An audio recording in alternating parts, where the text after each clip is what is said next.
काय हो, ते मळेकर अजून तिथेच राहतात का? मी लिहितो नाव, फोन करून विचारूया.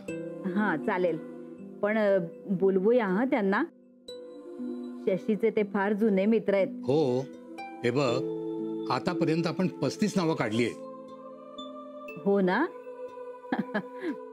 चालेल, अहो अजून बरीच नावं निघतील. आपल्या घरातलं हे शेवटचंच कार्य आहे ना. अगं हो, पण सगळ्यांना बँगलोरला यायला जमेल की नाही देव जाणे. अहो, आपण आमंत्रण करायचं. मनू, तुझ्या मित्रमैत्रिणींना कोणाकोणाला बोलवायचंय ते ठरवलंयस का? का तुझी लिस्ट तू करतेस वेगळी? नाही, मीटिंग मध्ये आहे मी आत्ता सुद्धा. नंतर आपण डिनरला जाऊया. नाही, नको, आज बरीच कामं आहेत आणि वेळेत नाही संपलं तर प्रॉब्लेम होईल. मी उगाच कमिट नाही करत. ओके. सलील, उद्या पण भेटणारच ना? पण प्रत्येक वेळी पण नको आणत जाऊ मध्ये. भेटायचं तर आहेच, पण पूर्ण वेळ नाही जमणार. तुझं ठरलं की मी माझ्या परीने करेन ऍडजस्ट. अगं जोशांचा आहे की नंबर? आहे ना. हा मग चालेल, मग त्यांना फोन करून विचारा ते आहेत का, येणार आहेत का. हे बघ, आज मी लिस्ट फायनल करतो आणि उद्यापासून फोनाफोनी सुरू. मनू, ए मनू, अगं तुझ्या लिस्टचं काय करणार आहेस? हा, काय झालंय काय तुला? इथे आम्ही तुझ्या लग्नाची तयारी करतोय आणि तू का अशी दुर्मुखलेली? काही नाही. हे बघ मनू, लग्न महिन्यावर आले तेव्हा मनात काहीही आणू नकोस. मागचं सगळं विसरायचं आणि फक्त नव्याचा विचार करायचा. कळलं का? हो आजोबा. मग लाग बघू तयारीला. तूही तुझ्या मित्रमैत्रिणींना कळव. अगं लग्न बँगलोरला आहे, त्यांना कळायला हवं. हो, मी करते सुरुवात कामाला. हे घ्या पेढे. पेढे? बघ मनू, आपण तुझ्या लग्नाची तयारी सुरू केली आणि पेढे आले. आजी, हे लग्नाचे पेढे नाहीये. मग कसले पेढे? हे माझ्या स्वातंत्र्याचे पेढे. मला जॉब लागलाय, उद्यापासून मी जॉबला जाणार आहे आणि उद्यापासून मी दिवसभर बिझी असणार.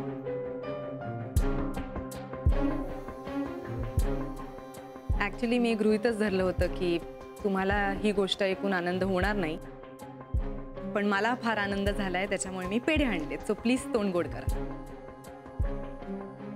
कारण ही गोष्ट माझ्या करिअरच्या दृष्टीने फार महत्त्वाची आहे आणि आता मला पूर्णपणे माझ्या करिअरवर कॉन्सन्ट्रेट करायचं आहे. एनिवे, तू काही जेवायला केलंयस का? नाही म्हणजे तू करणार असेल तर करू नकोस, आपण बाहेरून मागवूया. काय मागवायचं? ओके, मीच ठरवते. लग्न कधी आहे? पुढच्या महिन्यात. That's a very good news.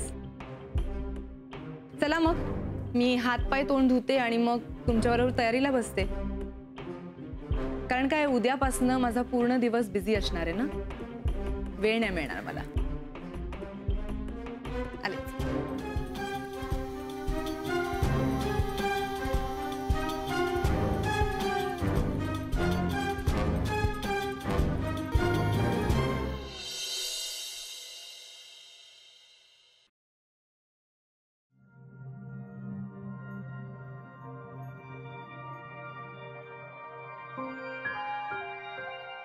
आजी, तू कशाला आलीस? मला आवाज दिला असतास मी आलो असतो. नाही रे राजा, एकत्र राहत असून सुद्धा खूप लांब गेल्यासारखं वाटतं. म्हणून म्हटलं नातवाच्या बाजूला जरा 2 मिनिटं तरी येऊन बसावं. आजी, तू किती दिवसांनी असा प्रेमाने हात फिरवलास माझ्या डोक्यावरून आणि लगेच असं बोलून मला परक करते. आता मी जे काही बोलेल ते ऐकून तुला परकीच वाटणार. मी तरी मी बोलणार आहे. तू ईशाबद्दल बोलायला आलीस का? बाळा, मला कळत नाहीये तू हा अट्टास का करतोय. तुला माहित आहे या घरामध्ये प्रत्येक माणूस तुझ्यावर प्रेम करतो. तुला पाहिजे ते द्यायला वाटेल ते कष्ट घेतो. या घरातला आदर्श गुणी मुलगा आहेस. या वेळेला तुझ्या मनासारखं करणं म्हणजे घरातल्या प्रत्येकाला शिक्षा. पण मला सांग ना, तू आपलं म्हणणं का नाही सोडत राजा? आजी, आता या प्रश्नावर तुला माझं काय वेगळं उत्तर हवं? मी हा एकच प्रश्न विचारते तुला. ईशा इथे आली तर किती प्रश्न निर्माण होणार आहेत? पण आपण तसा विचार कशाला करायचा? हे बघ, अनेक प्रश्न निर्माण होतील. त्यापेक्षा आपण सगळे जर एकत्र आलो तर कुठलाही प्रश्न चुटकीसरशी सोडवू शकतो. अरे राजा, ते बाळ तुझं नाही आहे ना? मग त्याच्या बरोबर येणारे त्याचे प्रश्न आपण का सोडवायचे? तिची आई, पणजी, पणजोबा सगळे बघून घेतील. आजी, अगं तुला वाटतंय तसं नाहीये ते. तिथे सुद्धा ईशाचं कुणीच नाहीये.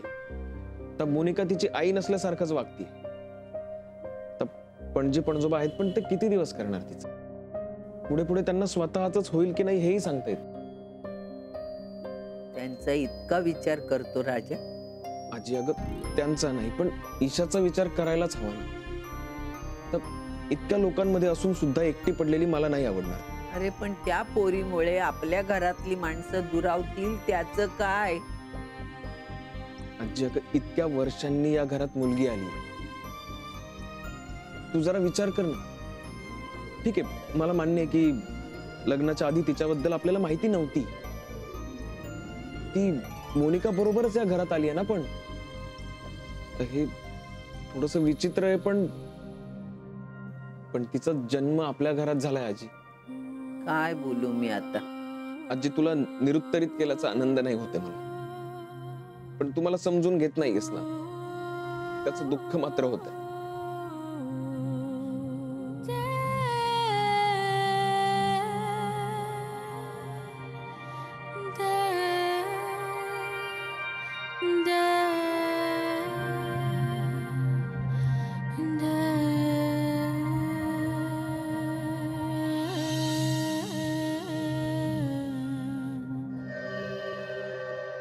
निघालास?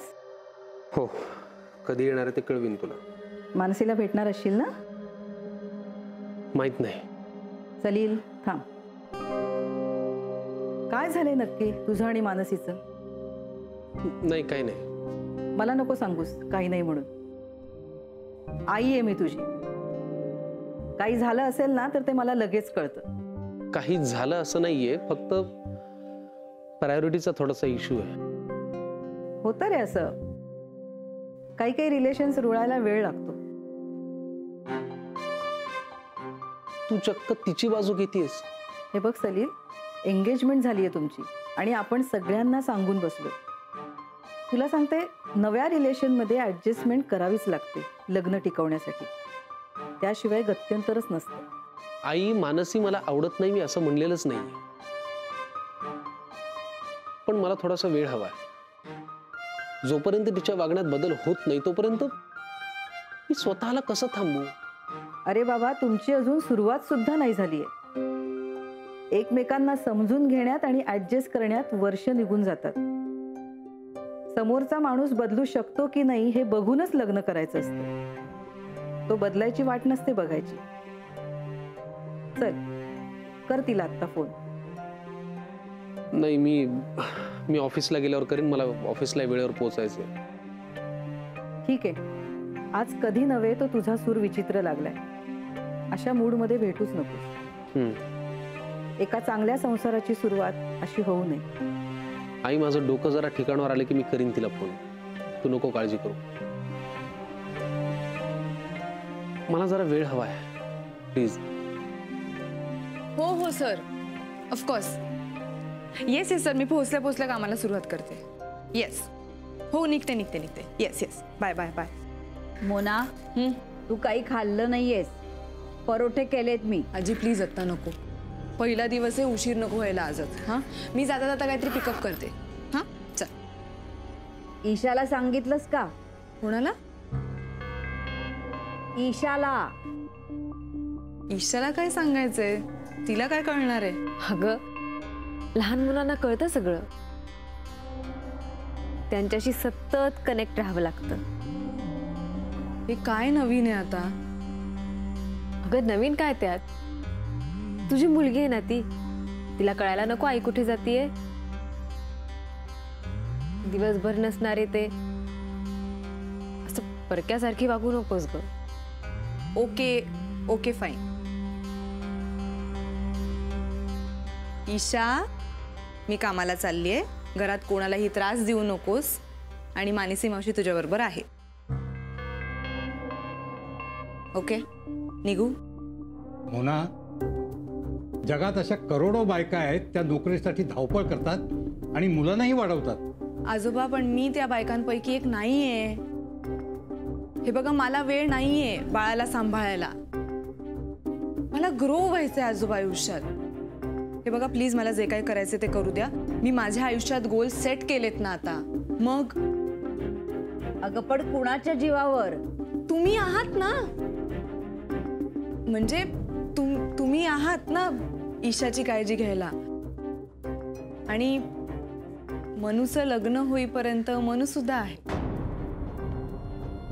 मला उशीर होतोय. आज पहिला दिवस आहे. Please bye.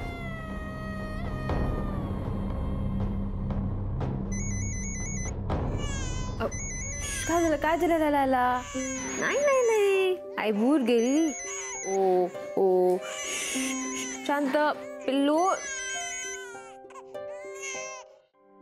काय झालं? कट का केलास फोन? नाही, ती फोन उचलत नव्हती. चिडली असेल ना ती?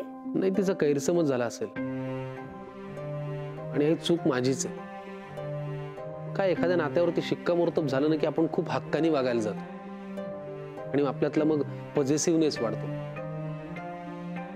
बहुतेक तसं झालंय माझं. आता काय करशील मग तू? आता मी तिला भेटून प्रयत्न करीन हा गैरसमज दूर करण्याचा. आणि माझं चुकलंय असं वाटत असेल तर मी सॉरी म्हणतो. तुला माहिती आहे, माझी चूक असेल तर मी एक क्षणही थांबत नाही. मी लगेच सॉरी म्हणतो.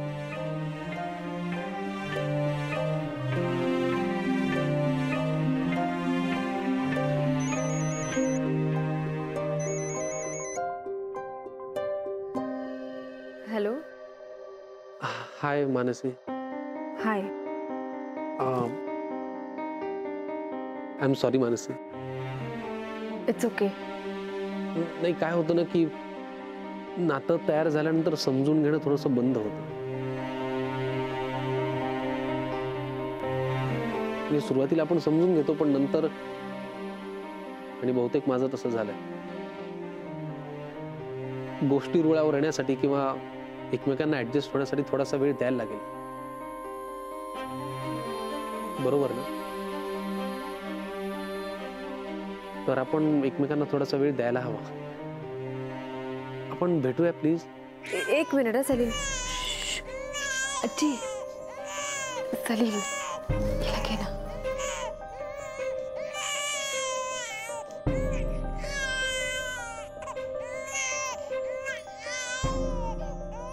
एक मिनिट.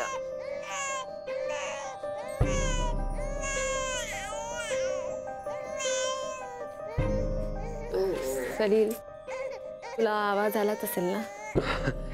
ईशा रडतीये का? हो. आता इतका वेळ शांत होती माझ्याकडे, आता आजीकडे गेली तर परत रडायला लागली.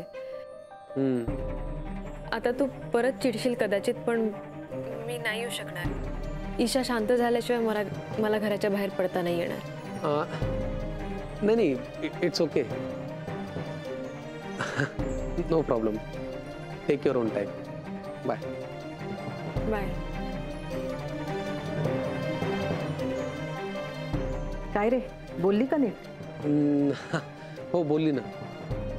काही भेटायचं ठरलं? हो हो, भेटणारच होता मी. तू नको काळजी करू.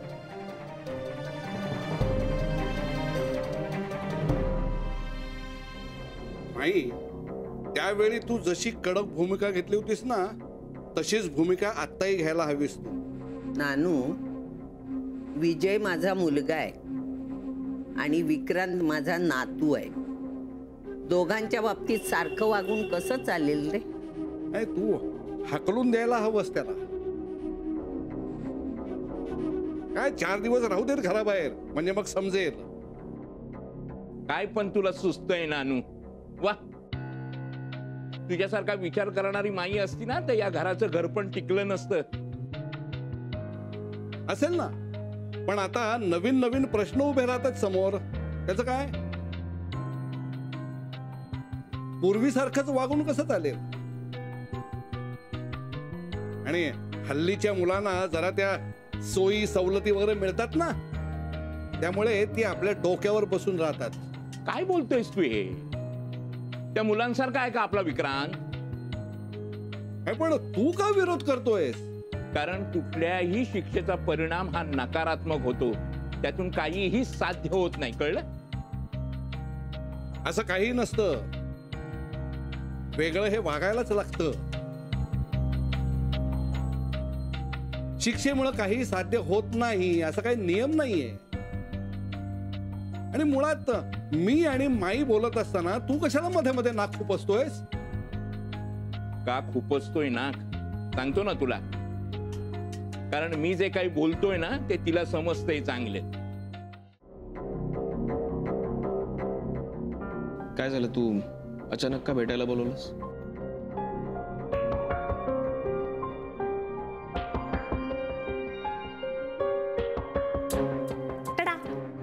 बुके कशाला? काय गंमत आहे नाही? म्हणजे आपलं लग्न झालेलं असूनही बुकेची देवाणघेवाण. सरप्राइझिंग वाटते तुला. हे बघ मोनिका, तुला काय कामाचं बोलायचं ते बोल पटकन. ओके, मला बाकी काहीही बोलायचं नाहीये. ओके, तू हा बुके घ्या आधी. कशाला? काय करतेस तू? विक्रांत, हा बुके तुझ्या हातात घे आधी. घे पटकन.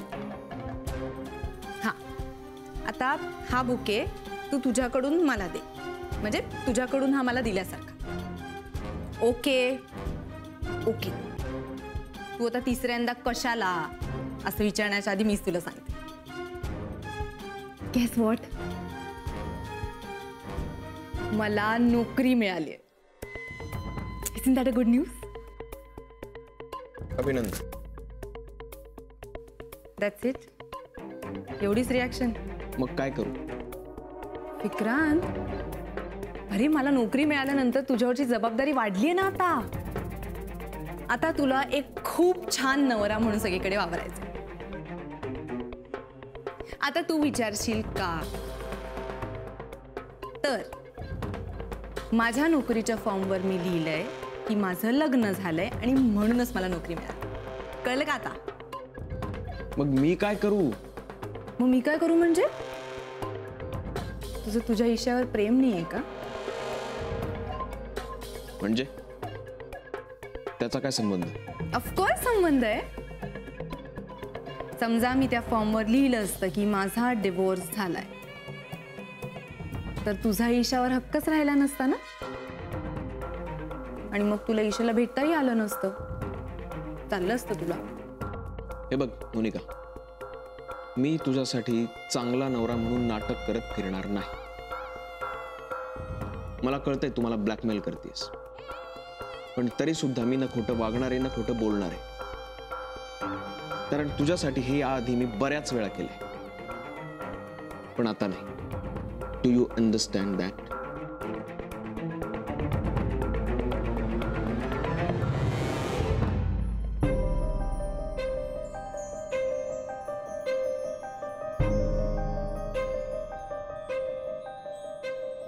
बरं झालं आज तुला येता आलं. नाहीतर काय? नाहीतर बोलणं पुढे गेलं असतं आणि गैरसमज वाढले असते. तू माझ्याशी खोटं का बोलला सली? तू म्हणतोस ना तुला मी आवडते. तू खोटं का बोलला माझ्याशी? सांग ना सलीम, तू खोटं का बोलला माझ्याशी?